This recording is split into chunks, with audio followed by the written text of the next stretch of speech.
Everyone, this is Doc Mitch again. So ito, very interesting ang topic natin ngayon. So ito, may nag-message sa akin nito.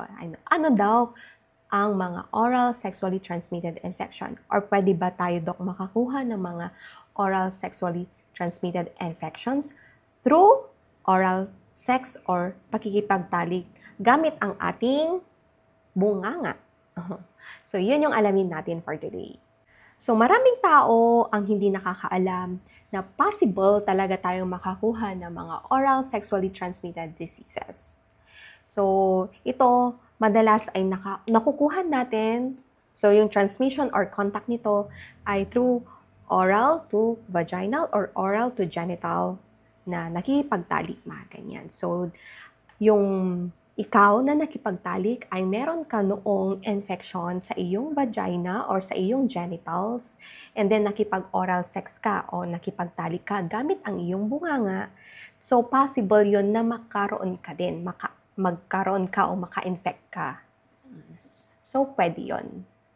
Tandaan natin na ang sexually transmitted infection or STIs ay pwede kang makakuha nito kapag ka nagkaroon ka na pakikipagtalik, skin-to-skin contact or skin-to-genital contact sa taong meron. So, dapat yung taong yun ay meron siyang infection and then naipasa niya sa'yo kasi nagkaroon kayo ng sexual contact gamit ang iyong oral.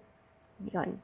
So, possible na meron siyang infection sa genital, nagkaroon siya ng sexually transmitted infection sa kanyang ari, and then nagkaroon kayo ng oral sex, yun, pwede. So, pwede kang makakuha nun.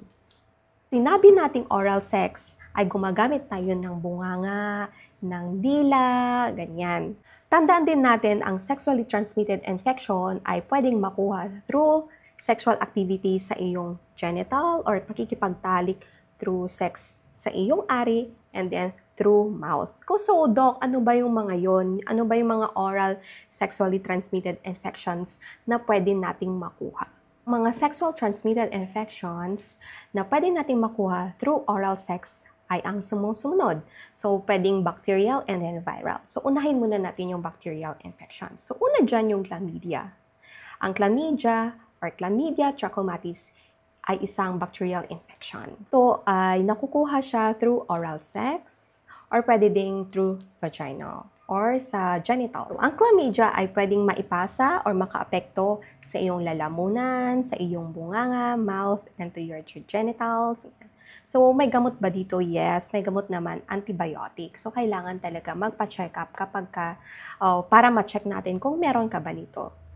Dalasan, ang sintomas ng pagkakaroon ng chlamydia infection ay sore throat.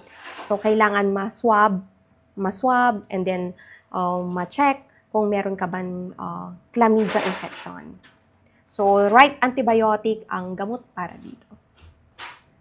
So, next naman yung Treponema pallidum o yung syphilis. So, ito hindi siya ganun ka-common at pwede makaapekto ito, yan, sa iyong mouth, pwede. And then, may mga stages kasi ang syphilis. So, primary stage yung pagkakaroon nito ng painless na ulcer sa iyong genital. Ganyan yung itsura niya. And then, kapag hindi siya nagamot, magre-remain or mananatili sa iyong katawan. So, kapag hindi ka tayo nag-antibiotic, mananatili siya sa iyong katawan at pwedeng magkaroon ng komplikasyon or serious illness.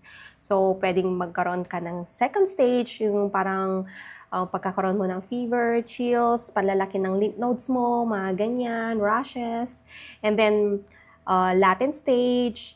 And then, magkakaroon ka na rin agad ng tertiary stage. Ito naman yung mas komplikado na. Ibig sabihin, naipasa na ito sa iyong system. So, meron na sa nerves mo, sa joints, sa brain, mga ganyan. At pwedeng ito yung mga madalas natin nakikita sa mga mommies na positive talaga sa syphilis, reactive sila, and then nakikarry ito o naipapasa sa ating fetus, sa ating baby, sa ating sinapupunan. So, lahat ng pregnant moms, kailangan magkaroon ng routine test or testing sa syphilis. Yun, para ma-check kung carrier ka or reactive ka ditong sakit na to. Next naman yung mga viral sexually transmitted infection. So, yun yung di-discuss naman natin ngayon. So, ang viral, yung mga HSV or herpes simplex virus 1, yan. And then herpes simplex virus 2. Actually, pareho sila pwede kang makakuha through oral sexual. Then, pwede din naman sa vaginal. Pero yung HSV1 ay very common siya sa oral sexual contact. Yan. So, ito yung mga pwedeng maka-affect sa'yo, maka-affect, yan. Dalasan yung mga mayroong herpes simplex virus type 1 ay pagkakaroon nila ng mga cold sores. So, yung mga blisters sa kanilang bunganga, sa kanilang dila, ganyan, sa lips, ganun. So, mostly ganun yung mga symptoms. So, ang gamot dyan ay wala. Pero, pwede kang maggamot ng mga antiviral medications para lang hindi maging mas malala yung simptomas mo or mabawasan yung viral load, then hindi siya mas maipapasa. Ganun. Pero ganun pa rin, meron ka. Pero hindi talaga siya totally makukure. HSV2 naman ay mostly transmitted through vaginal or anal sex. Mga ganyan sa genitals naman yung HSV2. So, pwede rin naman siya sa through oral. Mas matindi yung kanyang komplikasyon kapag hindi siya na-treat. So, pwede kang magkaroon ng herpes esophagitis ang tawag. So, ito yung pagkakaroon mo ng lagnat, mahirapan kang lumunok, mga ganun, palalaki ng mga lymph nodes mo. HSV1 and HSV2 ay pwedeng both oral sex, pwede mong makuha. Yun. Next naman yung HPV or Human Papilloma Virus. So, ito yung pinaka-most common ng sexually transmitted infection. Yan. Ang HPV, marami kasing mga strains yan or strain types. So, kadalasan HPV, pwedeng mag-cause yan ng head or neck cancer. And then cervical cancer, mga ganyan. So, depende yun sa mga sa strains niya. According sa FDA, meron na ngang bakuna or vaccine para maiwasan ang HPV. So, ito ay binibigay sa mga 11 to 26 years old na mga babae. Yan. So, available na yun. Actually, meron akong nakikita nga na free na mga ganito HPV vaccines sa mga health centers. So, kung meron ganito sa inyong lugar, i-avail nyo na, kunin nyo na, pwede nyo na itong ibigay sa inyong mga anak, lalo na sa mga anak nyo na babae, yung mga titas ninyo, mga ganyan. So, meron din yung vaccines na binibigay din, HPV vaccine, depende kasi sa brand yun. Meron naman yung age 9 years old to 26 years old. Meron naman yung vaccine na HPV na pwedeng ibigay naman sa mga 45 years old and up. So, ang HPV, walang cure yan. So, minsan pagkakaroon mo ng mga warts, genital warts, mga ganyan. So, surgery ang gamot doon. Or magkakaroon ka ng warts sa iyong bunganga or sa iyong throat, mga ganong cases. Pero wala pa naman ako nakikitang ganon. Mostly naman mga genital warts talaga, so surgery.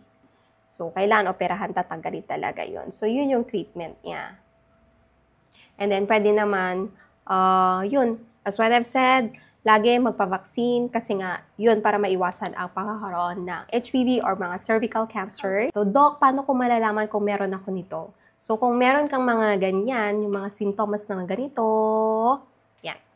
Kailangan mo na magpa-screen. So, kailangan magpa-check din yung partner mo. Tandaan natin na dapat pareho kayo ng partner mo, ikaw at saka si partner ay magpagamot, magpa-screen, at mag-take ng appropriate na antibiotic. Magpa-check talaga para malaman kung meron ka nito or carrier ka. Syempre, mahirap na. Pwede kang makahawa ng ibang tao. So, yun.